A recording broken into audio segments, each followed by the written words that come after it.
Next, I would like to invite Asian Australian Lawyers Association. We have here President Kingsley Liu and National Vice President Molina Asthana. President Liu. Thank you, Chairman Choi. Yep. This is a great opportunity for us to speak to this item. I am in Sydney, and our co-speaker, our Vice President Molina Asthana, is in Melbourne. So she'll do the second part of this address, and I'll speak to the first part of it. It will probably be about 4 minutes.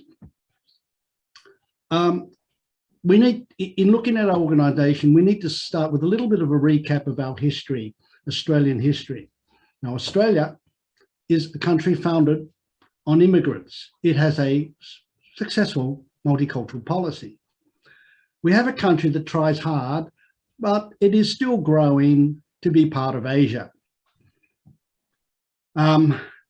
However, Australia has a history of institutional bias and marginalisation at the lawmaking level. In the old days, historic days, it was the Immigration Restriction Act in 1901, known as the White Australia Policy, a Factory Act, employment of Chinese, 1907, and a dictation test in the early 1900s.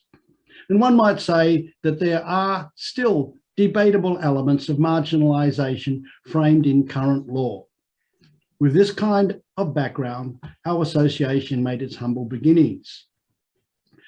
Our association is amply described in item 6 in the agenda papers, and it covers us very well.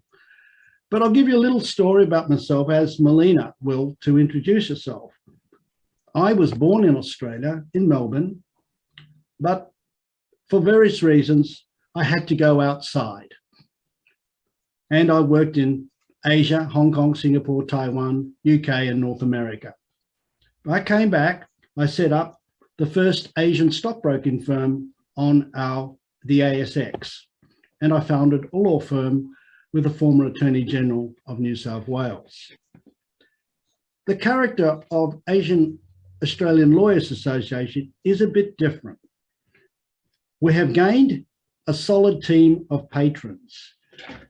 Michael Kirby, the former Justice of the High Court, Diana Bryant, former Chief Justice of the Federal Court, Family Court of Australia, Lord Justice Rabinder Singh, Court of Appeal of UK, Robert French, former Chief Justice of the High Court, and Gareth Evans, former Foreign Minister. One attribute about organisation is that we are not just Asian. We now have a growing component of mainstream Australians as members and in our committees. So our attraction is that our activities present very good value and benefits, more so than other key legal associations. And we offer, and we try to offer more with LAWASIA, opportunities in the Asian sector. And we also represent in our public dealings that we are reformist, progressive, and a high-performing organisation. We are a community of lawyers that can feel that we are equal, we can stand up, we are bonded with unity, and we can make a difference. Our organisational culture and values constantly reflect this.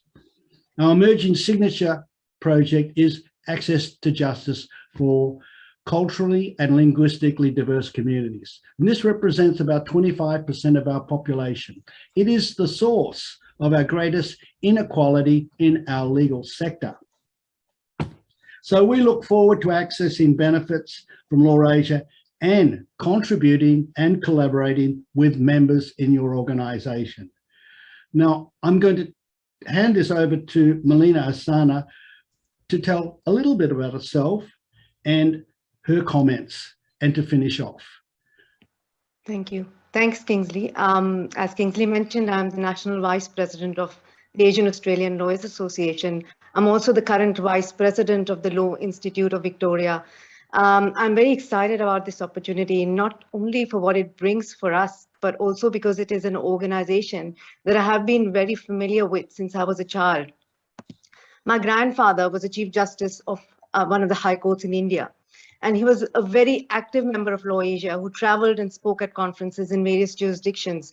So I was aware of LAWASIA from a very young age. I guess I've come full circle.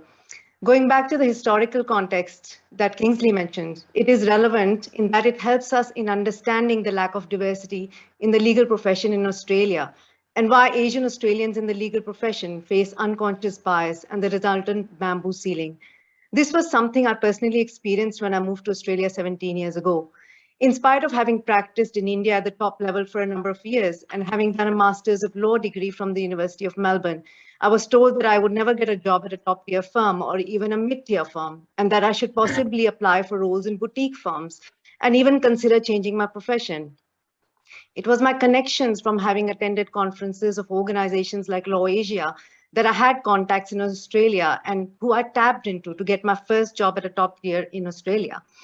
I saw direct interviews with partners of firms who I had met before and who recognized that the value I would bring to the organization, particularly with my Asian heritage. However, working at the top tiers, I faced unconscious bias and my progression was limited because of my background. There were cliques that existed that are difficult for migrants to break into. I moved to the government thereafter and now I have my own practice. But my experiences, which I shared with other Asian Australian lawyers, led to the establishment of an organization that focused on addressing the lack of diversity in the senior echelons of the legal profession. And those are the origins of the Asian Australian Lawyers Association. We are the first incorporated association in Australia to focus on the growing number of Asian Australians in the profession. We started out with 50 members in Victoria and now have over 1,300 members and branches in every state and territory. At our core, AALA is fundamentally committed to promoting cultural diversity in the and addressing the lack of diversity in the senior echelons of the legal profession. In terms of our structure, we have a national executive and branches in all Australian states and territories. The last to join was the National Northern Territory a couple of weeks ago, which makes us a truly national organization. We also have, one of our objectives is also developing links with Asian legal associations and facilitating and promoting access for members to Asian legal markets.